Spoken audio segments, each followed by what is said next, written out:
দুইটাই ঠিক। দুইটা ঠিক এই কারণে, বিএনপি বলছে অসাংবিধানিক, কথা তো সত্য, সংবিধান তো নাই এটা।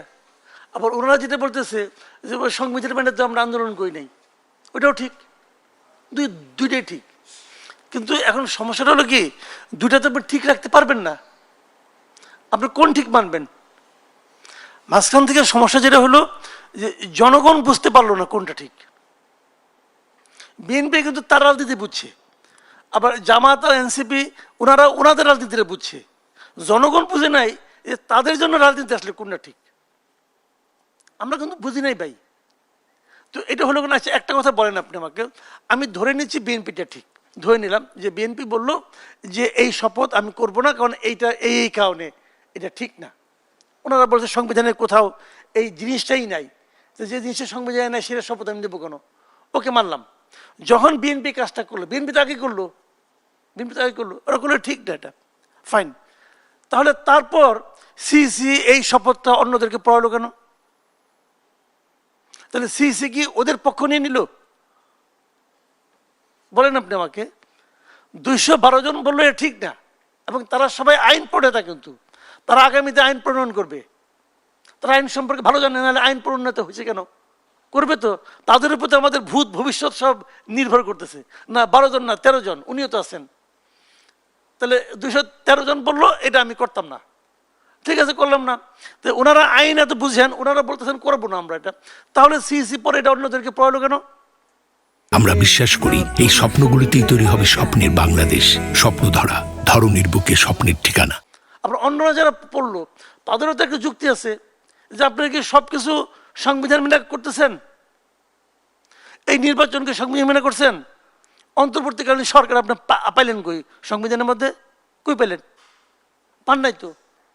তাহলে কি হলো জিনিসটা ভাই? তাদের যুক্তিও ঠিক, এদের যুক্তিও ঠিক। আমি যুক্তি নিয়ে কিন্তু এটার মধ্যে আমি কোনো বিচারের ভূমিকা কিন্তু আমি যাবো না, কারণ আমি বিচার কোথায় করবো?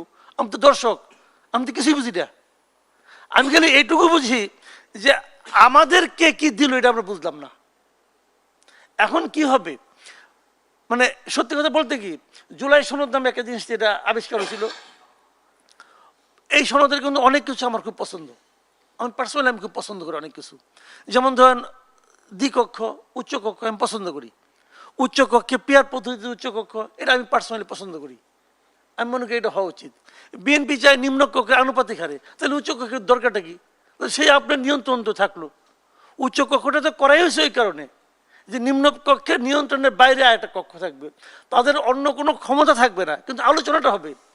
ওটুকু আলোচনাও বিএনপি নিতে রাজি না, এটা আমি পার্সোনালি পছন্দ করি না।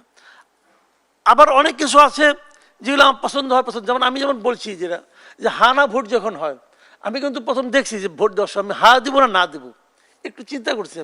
আমি দেখলাম এখানে অনেক কিছু ভালো ভালো আছে, ওটা মনে করে আমি হাতে মারছি।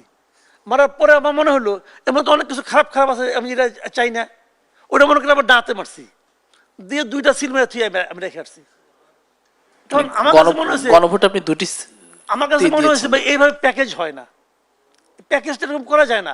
আপনি 4টা 5টা প্রশ্ন দিয়া অথবা 48টা প্রশ্ন দিয়ে আপনি একটা প্যাকেজ বললেন যে হা বললে সবগুলি হা, না বললে সবগুলি না, এটা হয় না রে ভাই, পৃথিবীর কোথাও হয় না। এটা আলী রিয়াজের উর্বর মস্তিষ্ক থেকে এটা বেরিয়েছে।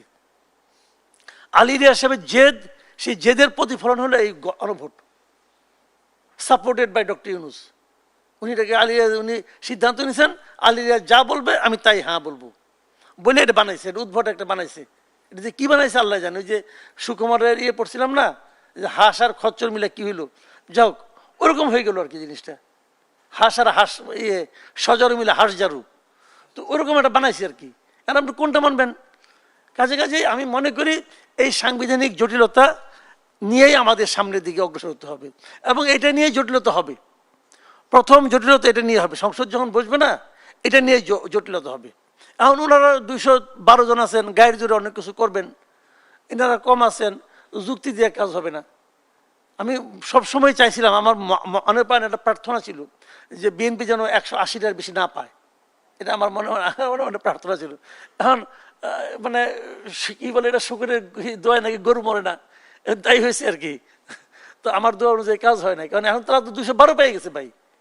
এখন কী করবো না করবো তাদের ইচ্ছা, তাদের ইচ্ছা অনুযায়ী আপনার আমাকে চলতে হবে, শুনতে হবে, ওয়াদুদ ভাইকে হাততালি দিতে হবে, দিবেন। অসংখ্য ধন্যবাদ জনাব মাসুদ কামাল। আমি একটু আমার